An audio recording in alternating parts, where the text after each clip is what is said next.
చాలా నిగూఢమైన సత్యాలు ఉన్నాయి ఇక్కడ. ఒక్క కీర్తన కదిపామంటే దాని వెనకాల ఎంతో బరువైన విషయాలు ఉన్నాయి. ఏం రాయబడ్డాయి? నీ బాధలకి, నా బాధలకి, నీ కన్నీళ్ళకి, నా కన్నీళ్ళకి, నీకు నాకు మనందరికీ వాదార్పునిచ్చే ఒక జీవితం యొక్క క్రమం అక్కడ రాయబడింది. శ్రమలు ఎదుర్కోవడం రాక, శ్రమల్లో ఎలా నిలబడాలో తెలియక, సావే శరణ్యం అనుకుని చచ్చిపోతున్న అనేకులకు ధైర్యం ఇచ్చే ఒక చక్కటి కీర్తన 88వ కీర్తన. ఏం రాస్తున్నాడు? ఏమని రాస్తున్నాడు? ఏదో సంగతి రాస్తున్నాడు. చదవండి ఒకసారి 88వ కీర్తన మొదటి వచనం. 88వ కీర్తన మొదటి వచనం. యెహోవా నా రక్షణకర్తయగు దేవా, రాత్రివేళ నేను నీ సన్నిధిని మొరపెట్టినాడు. నా ప్రార్థన నీ సన్నిధిని చేరునుగాక. నా మొరకి చెవియొగ్గుము. నేను ఆపదలతో నిండి ఉన్నాను. నా ప్రాణము పాతాళానికి సమీపించి ఉన్నది. ఎవరో యెహోవాకి ప్రార్థన చేస్తున్నారు. చూడండి ఏమని ప్రార్థన చేస్తున్నారు? యెహోవా నా రక్షణకర్తయగు దేవా. అంటే ఇది పాట, ప్రార్థన అంటే ప్రార్థనతో కూడిన పాట. అప్పుడు పాటలకు ఒక అర్థాలు ఉన్నాయి, అప్పుడు పాటలకు ఒక నిలువెత్తు సాక్ష్యాలు ఉన్నాయి, అప్పుడు పాటలకి రాసిన వారి జీవితాలు చొప్పించబడ్డాయి. ఈరోజు పాటలకి లవర్స్ కోసం పాడుతున్నారో యేసుప్రభు కోసం పాడుతున్నారో తెలియట్లేదు. ఈ తరం పాటలు యేసుప్రభుని ఒక అబ్బాయి అంటున్నాడు, ఏవే పోవే అంటున్నాడు. ఎవరిని? యేసుప్రభుని. వీళ్ళు మోకాలేసి కొట్టేయాలండి వీళ్ళందరినీ. యేసుప్రభుని ఏవే పోవే అనొచ్చా? అది ఈరోజు పాటలు ఎలానో తెలుసు, అచ్చు లవర్స్ కోసం పాడుతున్న పాటల్లో ఉన్నాయి. అది కాదు పాట. ఆ పాటల్లో వారి జీవితంలో తగిలిన గాయాలు ఉన్నాయి, అనుభవాలు ఉన్నాయి, దేవుని ప్రేరణ ఉంది, దేవుని ఆత్మ నడిపింపు ఉంది. ఆ పాటలకు అర్థాలు ఉన్నాయి. ఏముంది? ఎవరో ఒక రచయిత ఉన్నాడు. ఆ రచయిత అక్కడ చాలా కుమిలిపోతున్నాడు. అది కుమిలిపోతున్న వేళ ఆ మూలుగులకి స్వరాలు కలిపితే, ఆ మూలుగులకి శబ్దాలు కలిపితే, ఆ మూలుగుకి రచన తోడు చేస్తే అదొక పాట అయింది. ఆ పాటల్లో ఒక ఒత్తిడి ఉంది, ఒక తీవ్రత ఉంది. ఆ పాట వెనకాల ఒక భయంకరమైన మూలుగుతో కూడిన ఒక ప్రార్థన ఉంది. ప్రార్థనే పాట అయింది, పాటే ప్రార్థన అయింది. ఆ ప్రార్థన పాట మన జీవితానికి ఒక పాఠం అవుతుంది చదువుకుంటే. యెహోవా యెహోవా నా రక్షణకర్తయగు దేవా, రాత్రివేళ నీ సన్నిధిని నేను మొరపెట్టున్నాడు. నా ప్రార్థన నీ సన్నిధిని చేరునుగాక. నా ప్రార్థన నీ సన్నిధిని చేరునుగాక. నా ప్రార్థన నీ సన్నిధిని చేరునుగాక. అంటే ఇది ప్రార్థనే. ఈ ప్రార్థనతో కూడిన పాటే. ఈ పాట ప్రార్థన అయింది, పాట ప్రార్థన అయింది, పాటే ప్రార్థన అయింది, ప్రార్థనే పాట అయింది. ఏడుస్తున్నాడట. ఎంత ఏడుస్తున్నాడు చూడండి. నేను ఆపదలతో నిండి ఉన్నాను. ఒక్కటి లేదు ప్రభువా సమాధానంగా నా జీవితంలో ఉండడానికి. ఆపదలు ఆపదలు ఆపదలు ఆపదలు. నా జీవితం అంతా ఆపదలే. ఇది పోయిందనుకోవడానికి లేదు, ఇది పోయిందనుకోవడానికి లేదు. ఒకటి వెనకాల ఒకటి ఆపదలతో నిండి ఉన్నాను. నా ప్రాణము పాతాళానికి సమీపించింది. ఈ ఇబ్బందులు, ఈ ఇక్కట్లు, ఈ ఆపదలు చివరికి నన్ను పాతాళానికి నడిపించేసేలా ఉన్నాయి. నిండారా బతుకుదాం అనుకున్నాను, జీవితకాలం అంతా చూద్దాం అనుకున్నాను, అందరిలాగే జీవిద్దాం అనుకున్నాను. ఈ బాధల కిరీటము, ఈ బాధల ఒత్తిడి, ఈ బాధల కొరడా, ఈ బాధల యొక్క పరిగెట్టించే విధానం ఈ రోజుకి నన్ను చంపేసేలా ఉంది ప్రభువా. సమాధిలోనికి దిగిపోయే వాళ్ళు నేను ఒకనికంటే వీరు చనిపోయారు, వారు చనిపోయారు. మా ఊర్లో చాలా మంది చనిపోయారు. నాకు అర్థమవుతుంది ఇక నెక్స్ట్ చనిపోయేది ఎవడరా అంటే నేనే అన్నట్టుంది ప్రభువా. ఎవరో బాధపడుతున్నాడండి అక్కడ వ్యక్తి. ఇక తర్వాత చనిపోయేది ఎవరంటే సమాధిలోనికి దిగువారిలో నేను ఒక్కనిగా. అంటే ఇక నేనే తర్వాత చనిపోయేవాడిని, నేనే త్రాణ లేని వాళ్ళని అయిపోతుంది. చచ్చిన వారిలో ఎవరైనా విడవబడితే సమాధిలో పడి ఉన్న అతును వలె ఉంటుంది. అంటే శవంలా ఉంది నా జీవితం.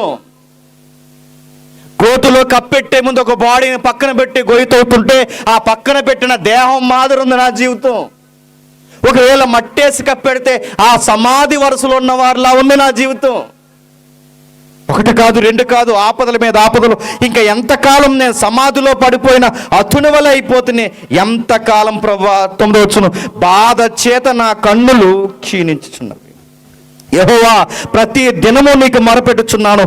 నీవు నా చేతులు, నీ వైపు నా చేతులు చాపుచున్నాను. బాగా ఏడిస్తే ఏమవుద్దండి? కన్నులు లోనకు పోతాయి, కింద వలయాలు వస్తాయి, వలయాలు. బాగా ఏడిస్తే ఇదిగో ఏడ్చి ఏడ్చి నా కంటి చూపు మందగిస్తుంది, ఏడ్చి ఏడ్చి నా కన్నులు క్షీణించుచున్నవి. ప్రతి దినము నీకు మొరపెడుతున్నా. 1 రోజా, 2 రోజులా, 3 రోజులా? నీ వైపు నా చేతులల్లా చాచి మొరపెడుతున్నాను. మృతులకు నీవు అద్భుతములు చూపిదవా? ప్రేతలు లేచి నిన్ను స్తుతించెదరా? నాకు అర్థమవుతుంది, నేను రేపు చచ్చిపోతే నీకు మళ్ళీ నేను వర్షిప్ చేయగలనా? ప్రేతలుగా ఉన్నవారు మేము లెగిసి మళ్ళీ నిన్ను ఆరాధించగలమా? నా పాట, నా ప్రార్థన, నా కన్నీళ్లు అన్నిటినీ కుమ్మరించి నేను స్తుతించాలని నేను అనుకుంటున్నాను. కానీ ఏడ్చి ఏడ్చి చచ్చిపోయేలా ఉన్నాను. నేను చచ్చిపోయిన తర్వాత నిన్నెవరు స్తుతిస్తారు ప్రభువా? లేచి నీకు ప్రేతలు స్తుతిస్తారా? నేను ప్రేత అయిపోయేలా ఉన్నాను, చనిపోయే వారిలా ఉన్నాను, మృతులైపోయే వారిలా ఉన్నాను. మృతులు అద్భుతములు చూస్తారా? ఏమో నాకు ప్రశ్నార్థకంగా ఉంది. నా జీవితం చూస్తుంటే నాకే ఎక్కిరిచ్చినట్టుంది. ఎన్ని సంవత్సరాల నుంచి పడుతున్నాను? 15 వచ్చంలో బాల్యము నుండి నేను బాధపడే సావు నాకు సిద్ధమవుతున్నాను. 1 రోజు కాదు, 2 రోజులు కాదు. ఎప్పటి నుంచి పడుతున్నాడంటే బాధ? చిన్నప్పటి నుంచి అండి. మన బాధలు ఎప్పటి నుంచి అండి? గట్టుకుంటే వారం, లేదా 2-3 వారాలు, గట్టుకుంటే నెల. కానీ అబ్బాయి పడుతున్న బాధ చిన్నప్పటి నుంచి బాధపడుతున్నాడు. చిన్నప్పటి నుంచి బాధలు పడుతూ పడుతూ బాధలతోనే ఎదిగాడట. ఎంత బాధపడుతుంటే ఒక ఫ్రెండ్ ఉన్నాడా వాదార్చడానికి? ఒక బంధువు ఉన్నాడా వాదార్చడానికి? ఒక ఫ్రెండ్ అయినా బంధువు అయినా ఎప్పుడు మనతో ఉంటారు తెలుసా? మనం బాగుంటే, మన పరిస్థితులు బాగుంటే అప్పుడు అందరూ స్నేహితులే. మనం బాగుంటే అప్పుడు అందరూ బంధువులే. ఈ అబ్బాయి పరిస్థితి బాగాలేదు, ఒక్కడ ఫ్రెండ్షిప్ చేయలేదట.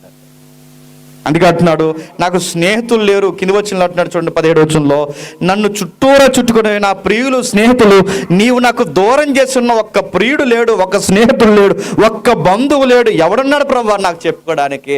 నాకు చెప్పుకోవడానికి, ఏడవడానికి తోడు ఏదన్నా ఉంది అంటే చీకట్లో ఏడుస్తున్నాను రోజు. నీ బాధలు చూస్తుంటే అచ్చు యోబు గారు పడిన బాధల్లాగా ఉంటాయి. ఈ కీర్తన చదువుతుంటే అచ్చు యోబు గారు ఎంత బాధపడ్డారో అంత బాధపడినట్టు మనకు అనిపిస్తుంది. అందుకే విషాద కీర్తన వరుసలో 2వ స్థానం సాధించిన కీర్తన ఎవరిదో తెలుసా? ఈ 88వ కీర్తన. మొదటి కీర్తన దావీదైతే 2వ వరుసలో నిలబడింది, 88వ కీర్తన నిలబడింది. విషాద కీర్తనలు, బాధలు సొలిపే కీర్తనలు, ఇదిగో గుండె నలిపేసే బాధలు కలిగిన కీర్తన ఉందంటే 88వ కీర్తన కూడా ఒకటి. బాధపడ్డాడు, ఏడుస్తున్నాడు, ఇన్ని సంవత్సరాలు బాధపడ్డాడు. మిమ్మల్ని అడుగుతున్నాను, ఎంత బాధపడుతుంటే ఈ అబ్బాయి ఏం చేశాడు చెప్పండి?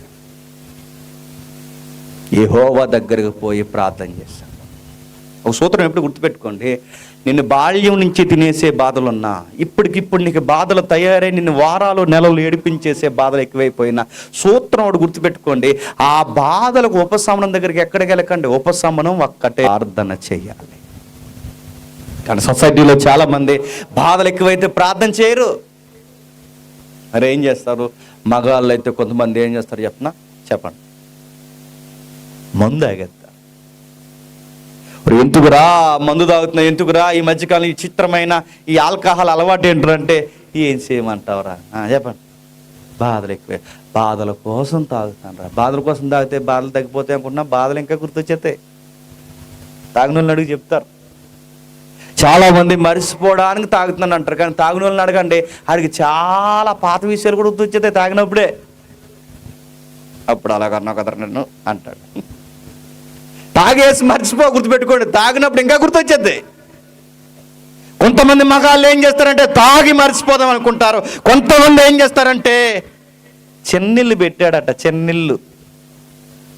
ఏరా అంటే ఇంట్లో బాధలు ఎక్కువైపోయినాయి అంట. అందుకంట చెప్పండి, ఆ ఇంట్లోకి వెళ్ళి బాధలు తీసుకుంటాడండి. అడుగుతున్నాను, కొత్త బాధలు రెడీ చేసుకుంటున్నారు అయ్యా? ఈ విషయం కానీ పెద్దింటికి తెలిసిందో చెప్పండి, ఇంకో కొత్త బాధ. ఆ విషయం కానీ చిన్నింటికి తెలిసిందో ఇంకో కొత్త బాధ. ఇద్దరు ఒకేసారి మాట్లాడేసుకున్నారో అసలు బాధ. తర్వాత నేను నిలబెట్టేశారో. ఇప్పుడు ఆ మామూలుగానే ప్రతి గవర్నమెంట్ ఏమంటుంది చెప్పండి, ఫ్రీ కాల్స్ వాళ్ళకి. ఇదిగో నా దగ్గరికి వచ్చి గొడవాడి ఈ మధ్యకాలంలో మీరు చూస్తున్నారు లేదో, మగాళ్ళు బాగా వినాలి, ఈ మాటని అనొచ్చు లేదో లైవ్లో మళ్ళీ చెప్తున్నాను. ఒకవేళ ఈ తప్పు అయితే క్షమించండి, అయినా తప్పదు చెప్తున్నాను. నువ్వు నష్టపోయేవడానికి సెక్షన్ లేవు, గుర్తుపెట్టుకో, వాళ్ళ నష్టపోయారు అనడానికి సెక్షన్స్ ఉన్నాయి, ఎవరన్నా అడగండి.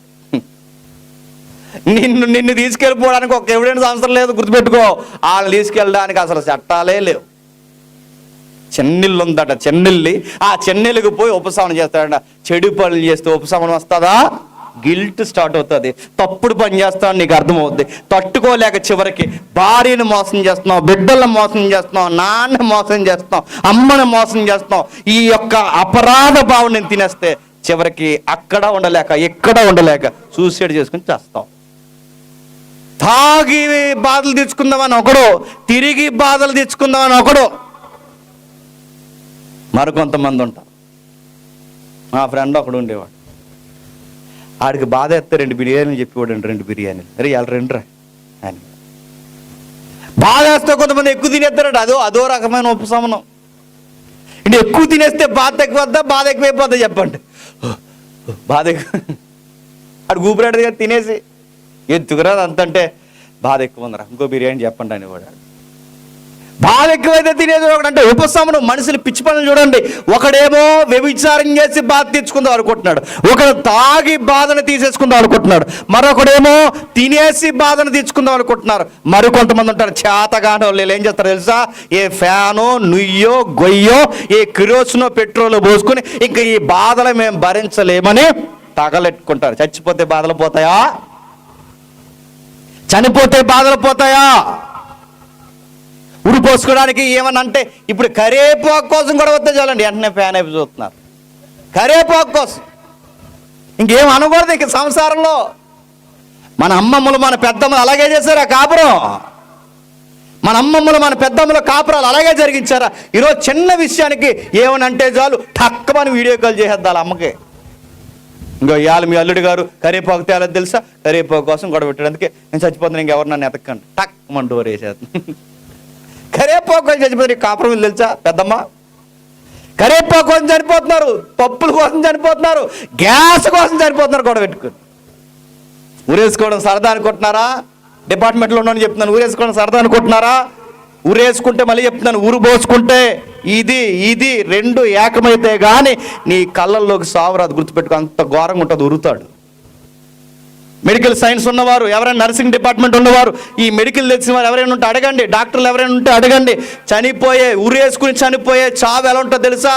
యూరిన్ రిలీజ్ అవుద్ది, మలం రిలీజ్ అవుద్ది, నాలుగు అడ్డకరిస్తావు, పెదాలు కరికేస్తాయి, ఈ నరాలని నొక్కేస్తాయి, ఈ సంఖ్యలు పక్కకు పోతాయి. అప్పుడు కానీ నువ్వు కోరుకున్న సావరాదు. అప్పుడు అనిపిస్తుంది ఈ బాధ కన్నా ఆ బాధ బెటర్, దింపేయండి అని. దిగవు, ఇంకా బిగిసిపోద్ది, దిగలేవు. నువ్వు బాధకి బాధ ఉపశమనం అనుకుంటున్నావు, ఇంకా భయంకరమైన బాధ అది. కిరోసిన్ పోసుకోవడం, ఏదో ఒకటి తాగి చావడం, పోసుకుని కాల్చుకున్న వాళ్ళని అడగండి. 70%, 60%, 40% కాలిపోయిన వాళ్ళ పరిస్థితి అడగండి ఎలా ఉందో. సగం కాలిపోతారో వాళ్ళ పరిస్థితి ఎంత ఘోరంగా ఉంటుందో. దాహం అంటుందో, నీళ్ళు ఎవరు డాక్టర్లో. వాసన వస్తుంటుంది ఆ రూమ్ అంతా. కాలిపోయిన వాళ్ళు ఆ రూమ్స్కి వెళ్ళండి, ఆ గవర్నమెంట్ హాస్పిటల్లో వాసన వస్తుంది. ఆ వాసనకు తట్టుకోలేరు, చర్మం కాలిపోయిన వాసన. ఆవేశం వచ్చేస్తుంటుంది, తట్టుకోలేకపోతుంటారు. ఫ్యాన్ అయ్యొద్దంటుంటారు, చలి తట్టుకోలేరు, ఉక్క తట్టుకోలేరు, ఎండ తట్టుకోలేరు. చివరికి ఊపిరాడక అడుగుతుంటారు డాక్టర్ గారు, నేను తట్టుకోలేకపోతున్నాను, నన్ను చంపేయండి, నేను తట్టుకోలేకపోతున్నాను, నన్ను చంపేయండి. ఏడ్చి అరిసి చచ్చిపోతారు. ఇలాగో కుర్రగాడు ఎక్కువైపోయి ఆ పిల్లని ఎవరినో ప్రేమించాడట. ఇదో పెద్ద బాధ ఇడికి ప్రపంచంలో. ప్రేమించాడు, ఒప్పుకోలేదట, వాళ్ళు ఒప్పుకోలేదు, వీళ్ళు ఒప్పుకోలేదట, ఈ బాధను తట్టుకోలేకపోయాడట. అంతకేం చేశాడట? పురుగుల మందు తాగాడట. అది పురుగుకి నువ్వెందుకు తాగో? నువ్వు సీడ పురుగులా తాగేసావు. అది తాగేశాడు, ఆ పురుగుల మందు తాగేశాడు. ఆ తాగేసిన తర్వాత తక్కువ తాగాడా, మళ్ళీ తాగేవాళ్ళు కుదిరింగా తాగకుండా ఈ మధ్యకాలంలో మళ్ళీ వీడియో కాల్లో ఒకటి, ఆ వీడియో మళ్ళీ అప్లోడ్ చేస్తున్నారు. ఫ్రెండ్స్ ఇంకా నన్ను ఎతక్కండి, ఫ్రెండ్స్ ఇంకా నా కోసం, ఫ్రెండ్స్ ఇంక వెళ్ళిపోతున్నాను. ఎక్కడికి వెళ్ళిపోతున్నారా? ఎక్కడికి వెళ్ళిపోతున్నాను అని అడుగుతున్నాను. ఏమన్నా బెంగళూరు వెళ్తున్నాం అనుకుంటున్నావా? ఫ్రెండ్స్ ఇంక నన్ను ఎతక్కండి. ఈ పాడు లోకంలో ఉండలేకపోతున్నాను, పాపం ఈ పుణ్యాత్ముడు పాడు లోకంలో ఉండలేకపోతున్నాడు. ఫ్రెండ్స్ నన్ను ఎతక్కండి. తాగేశాడు, ఆ తాగేసినాడు. ఆ వీడియో కాల్ ఎప్పుడైతే ఆ వీడియోలో ఆడు సోషల్ మీడియా వీడియో ఇచ్చారో పట్టుకున్నారు, తీసుకెళ్లారు, హాస్పిటల్లో కక్కించారు. పూర్తిగా రాలేదు, ఎందుకంటే ఆడు తాగింది పురుగుల మందే కాదు, గడ్డి మందు తాగాడు. అప్పుడు అర్థమైంది, లోపల పేగులు చూస్తుండగా తినేస్తున్నాయి, ఆవిరైపోతుంది జీవితం. వాడికి అర్థమవుతుంది. ఏడుస్తూ ఏడుస్తూ అన్నాడు, మా అన్న వాళ్ళ బామ్మర్ది ఇలా అన్నాడు, అనయ్య మామయ్య నేను బతకలేకపోతున్నాను, నన్ను చంపేమని చెప్పండి డాక్టర్ గారు, నన్ను చంపేయండి, నేను తట్టుకోలేకపోతున్నాను. ఎందుకురే ఈ పని చేసావంటే, ఇంత అవుతుంది అనుకోలేదు, బాధ తట్టుకోలేక తాగాను, ఈ బాధ నేను తట్టుకోలేకపోతున్నాను. మీరు గమనించండి, ఉరు పోసుకుంటే బాధలు పోవు, చావుకి ఎదురెళితే బాధలు పోవు, మీరు ఏదో ఒకటి తాగితే బాధలు పోవు, అక్రమ సంబంధాలు పెట్టుకుంటే ఉపశమనాలు దొరకవు. ఉపశమనం ఇది ఏది చేస్తే దొరకదు. అది 2 ఏళ్ళైనా 3 ఏళ్ళైనా 3 వారాలైనా 2 నెలలైనా ఎంతకాలమైనా ఉపశమనం ఒక్కటే. మన జీవితం ఇచ్చిన దేవుడే మన జీవితాలకి బాధలకి సమాధానం ఉపశమనం ఇవ్వగలడు. అందుకే మనకి ఏ బాధ ఉన్నా ఎక్కడికి పోవాలి? దేవుడి దగ్గరికి పోయి ప్రార్థన చేయాలి. అందుకే మనలాంటోడు కాదు, నీలాంటోడు నాలాంటోడు కాదు, పోయి ప్రార్థన చేస్తున్నాడు. తన జీవితం ఎంత బాధ అయిపోయిందంటే, ఏడ్చి ఏడ్చి ఆరోగ్యం పాడైపోయింది, కళ్ళు పాడైపోయాయి, తన ఆరోగ్య పరిస్థితులు దిగజారిపోయాయి. ఎంత బాధపడ్డాడంటే, ఇక చనిపోయే వారి వరుసలో నేనే ఉన్నానంతగా బాధపడ్డాడు. ఆ బాధ తన ఆరోగ్యాన్ని పాడు చేసింది. ఇంత బాధపడిన వ్యక్తి ఎక్కడా తాగలేదే, ఇంత బాధపడిన వ్యక్తి ఎక్కడా తిరగలేదే, ఇంత బాధపడిన వ్యక్తి ఎక్కడ అక్రమ సంబంధం పెట్టుకోలేదే, ఇంత బాధపడిన వ్యక్తి ఏ ఉరుతాడు ఎత్తుకోలేదే. ఇంత బాధపడినా ఈ రోజుకి, బాల్యం నుంచి బాధపడుతున్నావు, ఈ రోజుకి నువ్వు ఎలా బతుకున్నావంటే, ఆ రచయిత అంటున్నాడు, నేను దేవుని దగ్గర ప్రార్థన చేసుకుంటున్నాను, ఎప్పటికైనా నా దేవుడు నాకు సమాధానం ఇస్తాడు. ప్రార్థన చేసుకో. నీకు మనందరికీ చెప్తున్నాను, ఏ బాధ అయినా ఏ ఇబ్బంది అయినా మన బాధ ఉండేది 1 నెల 2 నెలల్లో ఉంటుంది, కానీ సంవత్సరాల జీవితం అంతా ఏడుస్తున్నవాడు ఉపశమనం కొరకు దేవుడి దగ్గర ఏడుస్తున్నాడంటే, ఇతని బాధల ముందు మన బాధలే. ఈ రచయిత పడుతున్న బాధల ముందు అసలు మన బాధలేనా?